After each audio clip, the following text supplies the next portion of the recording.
ضروری ہے کہ جب میت کا نماز جنازہ پڑھا جائے تو اس جنازے میں اس پر 5 تکبیریں پڑھنا ضروری ہے۔ یہ 5 تکبیریں میت پر کیوں پڑھی جائے گی، اس ضمن میں ایک روایت یہاں پہ نقل کرنا چاہوں گا۔ امام صادق علیہ السلام نے اپنے صحابی ابوبکر حضرمی سے سوال کیا اور کہا کہ مجھے بتاؤ کہ جب کوئی انسان اس دنیا سے رخصت ہوتا ہے تو اس کے جنازے پر بتاؤ کتنی نمازیں پڑھی جائیں گی۔ تو ابوبکر نے کہا مولا مجھے اس بارے میں علم نہیں ہے، آپ ارشاد فرمائیے۔ تو امام علیہ السلام نے ارشاد فرمایا جو انسان بھی اس دنیا سے رخصت ہوگا اس کے جنازے پر 5 تکبیریں پڑھی جائیں گی۔ پھر امام نے اسے سوال کیا اے ابوبکر بتا یہ 5 تکبیریں کہاں سے لی ہیں میں نے؟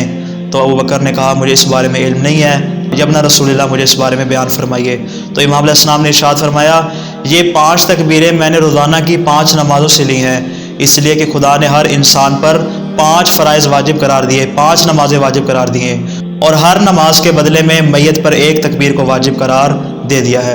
ایک دوسری روایت میں رسول خدا سے نقل کرتے ہوئے فرمایا کہ ہر انسان کے اوپر 5 نمازیں واجب ہوتی ہیں اور میت پر 5 نمازوں کی عوض 1 تکبیر واجب ہوتی ہے۔